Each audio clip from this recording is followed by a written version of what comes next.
When we look at men, we see muscles, we see toned bodies, we see perfect cheekbones, we see broad shoulders.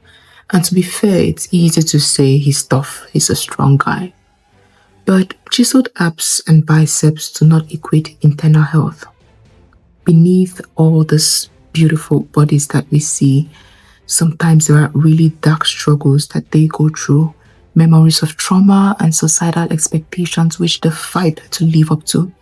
For the average father, for example, he has a wife, children, and even extended family to cater for. This is even more common and usually with a bigger burden among men of color. Research shows that about 70% of households globally rely on men as a primary financial provider, especially in low-income settings. Findings show that 10% struggle with depression and about 75% die from suicide. Men are nearly twice as likely to die from alcohol-related harms too. But maybe, just maybe, there is an underlying mental fight, and resorting to alcohol and other substances is the next best thing they can think of. Too bad, these substances only help for a second, and then reality sets in, and they need another dose to get better. Soon enough, a dose just doesn't cut it anymore. What was once a remedy becomes a poison and a handcuff.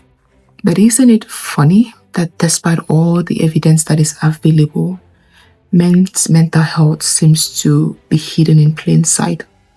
Dan Bliska and his friends could give their 2 cents on this even better. So here is it. What are we doing for men with mental struggles? Overlook them because they can handle it? Pathologize every symptom presented? Or criminalize drug users without getting to the root cause of the problem? Conferences are organized for women and children, funds raised, and even in seasons of political instability, they are most catered to. Now, do not get me wrong.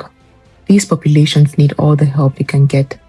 They are considered vulnerable and weaker vessels, and even some religious books clearly state that. However, if we are talking equity in healthcare, what resources have been made available for the men? What safe spaces have been created for them? What peer support systems exist? How many campaigns are organized in honor of men's mental health or to create awareness? What financial aid has been sent their way? So here's what I would say. We need government-funded men's mental health programs. Not later, not eventually, but now. We need safe spaces, real services, and campaigns that stop treating men's pain as invisible.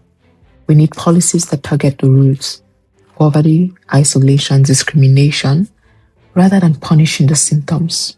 In light of the Sustainable Development Goals, particularly Goal 3.4, which calls for promoting mental health and well-being for all by 2030, equity cannot be selective. If global health commitments are truly meant for everyone, then interventions must deliberately include every population, be they men, women, children, white communities, people of color, and people across all social classes. Ignoring men's mental health contradicts both the spirit and the letter of the Sustainable Development Goal 3.4.